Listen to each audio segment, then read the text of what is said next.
This is our first episode of something new we're trying. Right now we're calling it the morning show. If you have a better name for it after you hear what we're doing, give us an idea in the comments. We got to come up with a good name for this. Ideally, we just have Randy do this, but there's only so much Randy that can go around, so you're going to have to be stuck with me or whoever else is in the office for a lot of these episodes. But I don't have a degree in wildlife management like he does, so I would just make it up. So long ago, it's irrelevant. It's pretty much irrelevant. But yeah, we're basically going to do a show once a week to let you know what's going on in terms of what we as a crew have going on, what we're releasing on the internet, both on our paid subscription platform and on YouTube, and then also what's going on in the world of news related to hunters, conservation, wildlife, access, public lands, any of those things that we're interested in. I'm hoping that this can be an interactive thing where we get feedback from you. You let us know what you guys want to hear, what you want to see, what's going on in your state maybe. I fully expect this to evolve, and we're going to figure out a format that works best for us. Maybe we'll do some of these live. I don't know. We're going to experiment, see how things go. So this week on Fresh Tracks Plus, which is our paid subscription platform, Randy did an application live stream. There's going to be more of those in the future. Check those out to see how that format works. You can comment and ask questions as he goes. We're going to continue to do those. We're also releasing Bo Beatty, the Llama Man's Colorado Deer Hunt. That is going up, so check it out. On YouTube, we're releasing Randy's application strategy for Arizona, both elk and antelope, so check that out if you're interested in applying in Arizona, as well as Kirsten Beatty's Idaho elk hunt. It's a sweet hunt. You should check it out. Really cool stuff there. There's some stuff that we filmed that never makes a full episode, but Michael's been out celebrating his birthday on the river, doing a little fishing. Been out doing a little ice fishing myself, a little skiing. Dale was able to go on a mountain lion hunt and was successful. So yeah, all good stuff. So we're going to dive into basically going through some headlines. Things that might affect hunters through policy changes, public land, wildlife, conservation. Basically me perusing the internet, what I think might be of interest to hunters, and then regurgitating it to you. So it's not that different than you Googling it, but you get my curation of what I find interesting for what it's worth. And we're going to try to keep it fairly unbiased, just kind of state what's going on, maybe who's on either side of an issue, and just kind of go through some main headlines. We're not going to dive too deep into most of the topics, but every week we will dive into one topic and go a little deeper, maybe state some opinions, get Randy in on it, and figure out what's going on in that terms. In Virginia, there is a bill, SB 8, going through the legislature that would allow hunting on Sundays on public land. Currently, you cannot hunt public land on Sundays in Virginia. As far as I can reading through several articles, most hunters support this bill. The main opposition is kind of an argument based in public safety, religious views, noise complaints on Sundays. It's probably just kind of a long-standing tradition, but most hunters support this. In Montana Fish, Wildlife, and Parks is set to meet this Friday, February 4th, to vote on new proposals on hunting regulation changes. The initial proposal that was put out by Montana FWP was hit with immediate backlash. There was a lot of significant changes in the regulations, but Director Hank Warsack immediately backtracked on those initial proposals and offered a less severe but also some pretty significant changes going forward. The public comment period has closed on this. It's been getting a lot of heat in Montana, so it will be interesting to see how this meeting goes on February 4th. If you want to learn more about that, you can check out the podcast where Randy discusses this topic with the director of Montana Fish, Wildlife, and Parks on Hunt Talk Radio, the most recent episode. Also in Montana, wolves are making headlines. Several Yellowstone wolves have ventured outside of the park and were legally taken by hunters.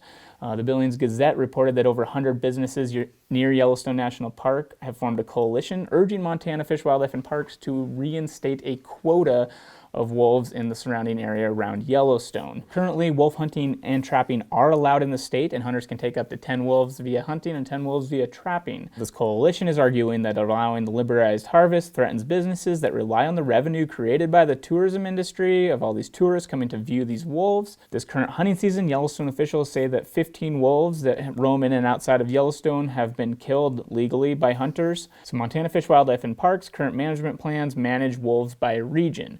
The region in question is Region 3.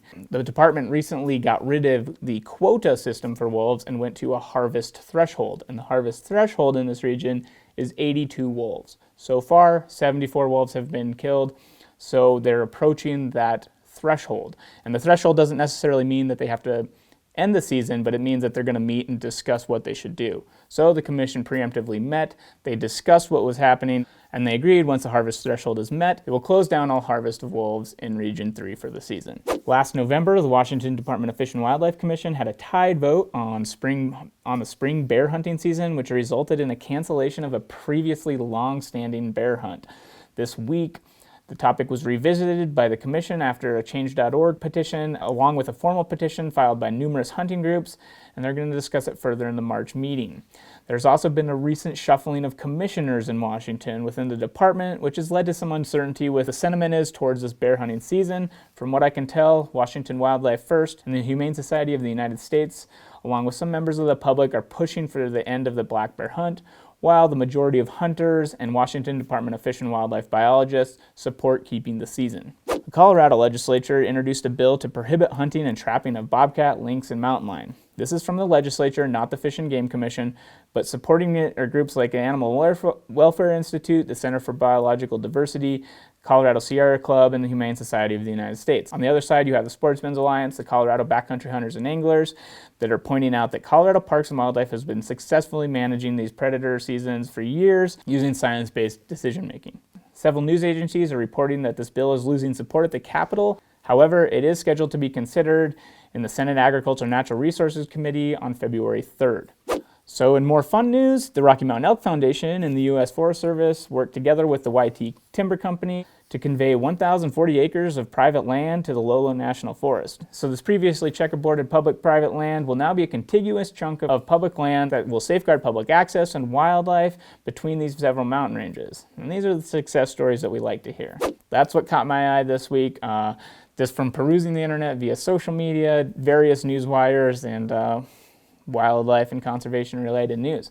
If there's other things that we missed that we should cover, let us know. We want to hear about it. Put it down in the comments. For the first episode of our deeper dive segment, where we're going to look into an issue a little bit further, we're going to talk about how there's kind of a drift away from science-based decision making in wildlife policy. So we're going to get Randy and talk about that. We have the thing called the North American Model of Wildlife Management, which is pretty well credited, at least in the United States and Canada, for how we got back from almost extirpating a lot of species, right? I mean, would you agree on that? Like, that's...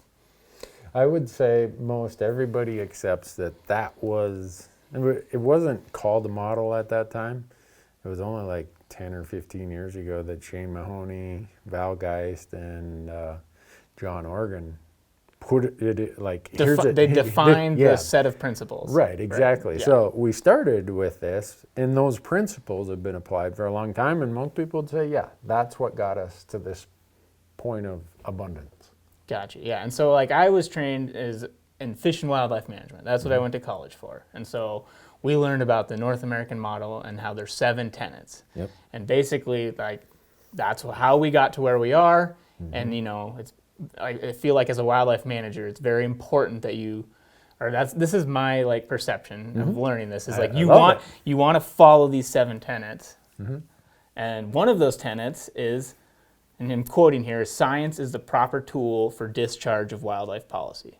Mm-hmm. Basically, that we should make our wildlife management decisions based on science, proper, you know, and that's obviously leaves a lot of room for interpretation. Mm-hmm. But I guess my worry is you start to see a lot of things, whether it's via a Fish and Wildlife Commission or the legislature or petitions, whatever it might be, that push us away from science. And I'm going to always be biased because I was trained in it, that I like science and I like to make decisions based on in science. But so, yeah, I mean, you've been in this like realm of wildlife policy and stuff way longer than I have. What have you seen? I have seen that a lot of things. Like, how much time do I have to go in this? As long as you want. And if I get in the ditch, you're going to pull me back on the tracks? Yeah. All right. So I think it's really easy for all of us to say, hey, I support science-based wildlife management. It's kind of like mom and apple pie. Right. You know, who doesn't support that? But then we look at the behaviors and the actions of certain people, and they start trying to pluck and pick and choose little bits and pieces that support what they want, and it's not in the full context of what the science was conducted under, or the whole system of ecosystems, of habitats, of whatever. So they want to go find these little pieces. So in the CPA world, when science is very often numbers and data, and you scientists love these charts and these regression models that I don't understand. Oh, I don't either anymore, for sure. Not that I ever did. Here's a saying in the CPA world: figures lie and liars figure. So what that means is you can go, if you want to nitpick the data, you can almost support any outcome. And when you ask me what I've seen, I've seen nitpicking of data, I should say cherry picking of data. People want to read a really good report, the results of a study, and they like the last third of it. They don't like the other 2/3 that say, well, you got to understand there's this consequence and there's this and there's that, and none of this, anything as complicated as wildlife management doesn't happen as its own isolated little vacuums. And a lot of people want to act like that's the case. And I'm going to go so far as to say sometimes we in the hunting community who want to hold up the banner of science-based wildlife management, there's times I read and hear arguments that are doing some of that cherry picking. It's well, you're already diving way deeper than I even was. Really? Well, I can retreat if you need me to. I almost think like in the broad context of like, you see people not using science at all, where it's just complete emotion-based decision making. Let's take the last election cycle, Colorado. Reintroduce wolves. Right. Even though our friend Jim Heffelfinger has given us a lot of data of why there could be a lot of unintended consequences of that, how it could hurt the Mexican wolf recovery.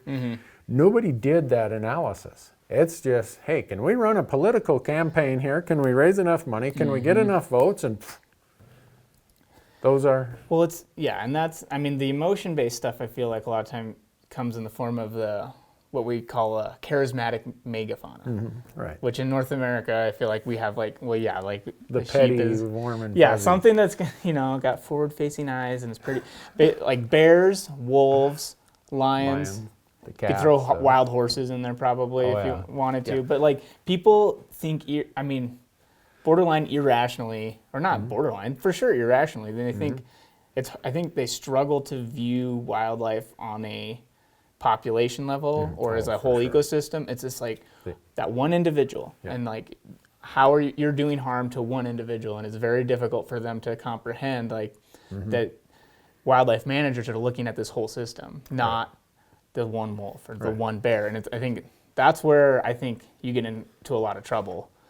And like, but you dove into the weeds already, I feel like, but you're not. You're right. But see, when you bring up a topic like wild horses, right? I think about this, science-based. Well, those wild horses, feral horses, whatever people want to call them, they aren't indigenous to the landscapes they currently occupy. Even though some would say, oh, if you go back far enough, before they went extinct, they were. But you think about the science part of that, and you think about the individual versus the population, the herd. So we get people litigating that you shouldn't round up these horses because 2 of them died in the roundup last year. So it's about those 2 and not the fact that all the rest of them are slowly starving to death, destroying their habitat, blah, blah, blah, blah, blah. And damaging countless other wildlife species. All the native wildlife are suffering on account of it. So again, none of that really has wildlife science as the policy mechanism. We unfortunately get way outside this box where science probably has the greatest integrity or greatest adherence is when we let these decisions stay within the box of wildlife commissions, administrative rule by wildlife agencies, stuff like that. But a lot of times these issues get taken over into the courts. Right. So a judge, in the case in Nevada, is going to issue an order, a cease and desist until further notice order that, 2 horses did die last year, and you have not proven beyond a reasonable doubt that this doesn't harm blah, blah, blah, and that you haven't followed this rule. Well, this rule was passed by Congress. Congress are not wildlife scientists. Right. So a lot of our issues get pulled away from the comfortable boxes of relying on wildlife managers. Right. And another way that people do that is the ballot initiatives, right? Same kind of thing where it's like, okay, well, now we're doing ballot box biology instead of like people trained to, understand this stuff. But And judges don't understand it. Politicians don't understand it. I mean, I always say, if you want a PhD in wildlife, you quit before you get your PhD. But if you want it, just get elected to the Montana legislature. Right. Right. Well, Instantly, a politician feels like they got a PhD in wildlife management and all this science-based stuff. Yeah. Oh, I got all that figured out. Right. I read it on Facebook.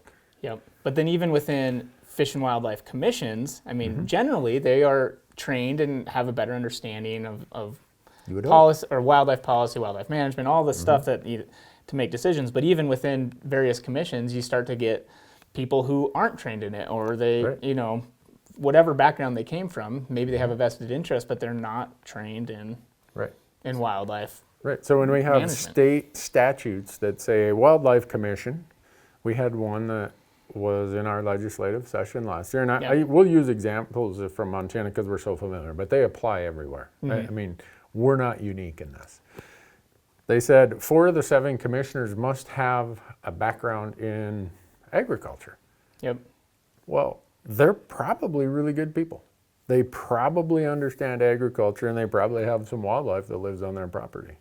But are they trained to lead and approve policy by an agency that, under the North American model, is supposed to, at least when we're operating in this box of wildlife policy, you're supposed to know this stuff. Right. And so we see these things. We see economic interests. Right. Yeah. That's the other thing. Some of these decisions are made purely from an economics perspective and disregard the wildlife, which is like, I get it, but then again, I have to share my interest because I care about wildlife. I care about hunting. I'm selfish. I want to be able to go out and shoot an elk every year. Right. But so we live in a unique place. We live near Yellowstone Park, where bison come out of Yellowstone Park. Once they leave Yellowstone Park, they're considered livestock under Montana law.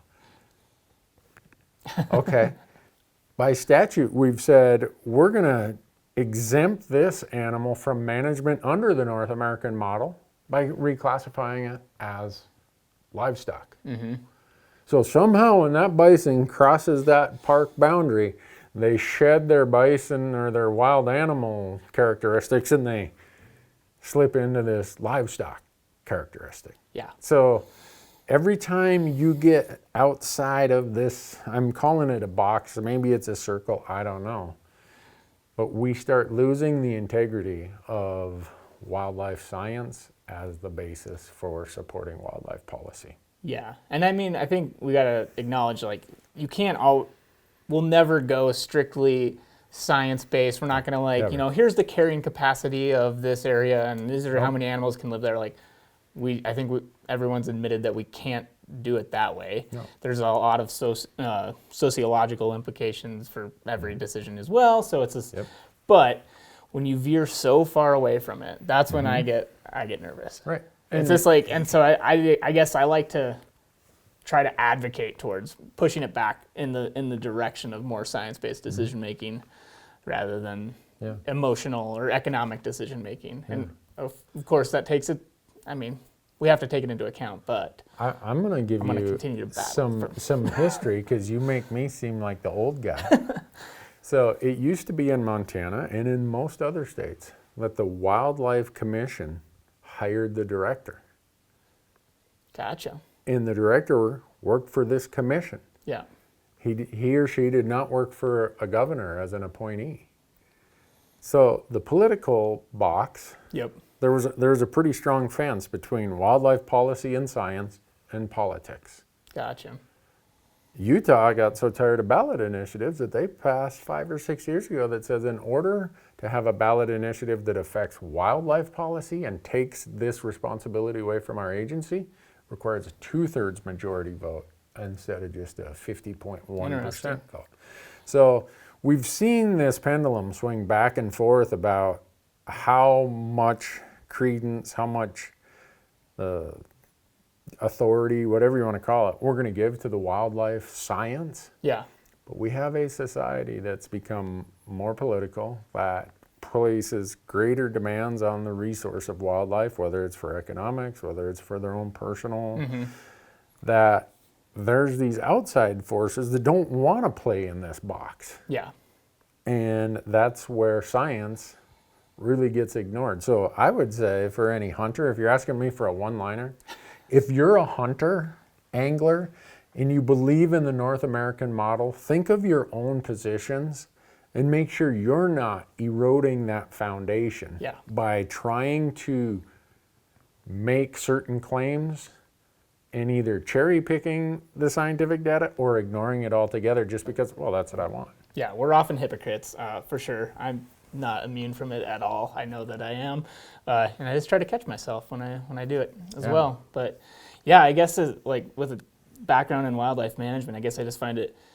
That's one of the disappointing things is a lot of my friends are wildlife biologists now, and then to see and like knowing all the hard work that goes into a lot of those positions and how much time and effort they spend counting animals and learning about the habitat and all this stuff just to be ignored and have the decisions made in other arenas. And that's the sad and disappointing part to me. But it's all this, One of those things that when your friends do this, they can talk about the science, but along comes citizens or politicians who say, let's put an objective in there.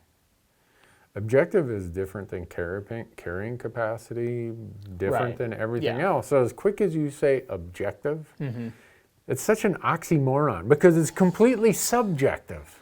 Yeah. There is nothing objective about these objectives we apply and tell our scientists, oh, here's this subjective objective. You got to consider that when you come up with your science. Yeah. And I mean, I think everyone acknowledges though, but there is a huge human aspect to wildlife management. Like you're managing people almost more than you are the wildlife itself. Right. Like, but that's why I say we need a North American model of people management as it pertains to wildlife. There you go. Because that would have more than 7 tenets. It would have so many tenets that I don't know. I guess it's just a function of the times we live in, but as someone who has the science background, and now you've been involved in media and communications for however long since you started doing these things, you asked me about what's behind us, what little history, like the old gray-haired guy, what's over the horizon, what's in the front windshield. Right. Yeah, and who knows? But I guess, we as hunters can hopefully steer it in a direction we want to see, but time will tell, and So I hope I didn't. This is your first episode, Marcus. I hope I didn't completely. Oh no, this is what I want it to be. It's like have these interesting discussions, and hopefully people will give us some ideas of what we can talk about. But so I'm going to ask you as a favor or as a requirement that now that we talked about this tenet of the North American model, there's another tenet called the public trust doctrine. And to a lot of people, I think that's just like this fuzzy. Yeah. And so long as hunters and anglers don't understand that super well, we can't hold accountable the trustees who are supposed to represent us. Yeah. So I hope that you'll ask me, if you're ever going to ask me to come back on another one, I hope it's that one, because in my CPA life, all I did was trusts. Gotcha. I'm not good at many things, but if you want to nerd out on trusts and fiduciary duty and all this, I'm your guy. All right.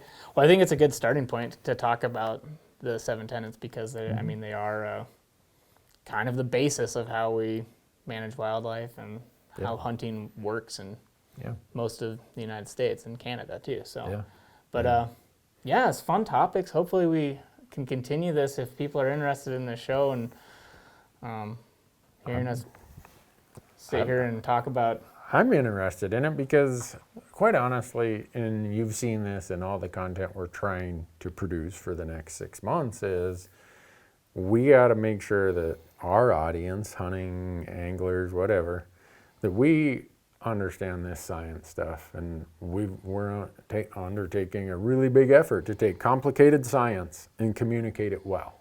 Yeah. So I'm all in. All right. Well, you got anything else you want to add for this week? Not that I can think of. You're in charge of what all the other important items are. I got some phone calls I got to return to Fish, Wildlife, and Parks commissioners here. Perfect. All right. Well, Thanks, Marcus. Yeah. Appreciate you having me. All right. Thanks for being here.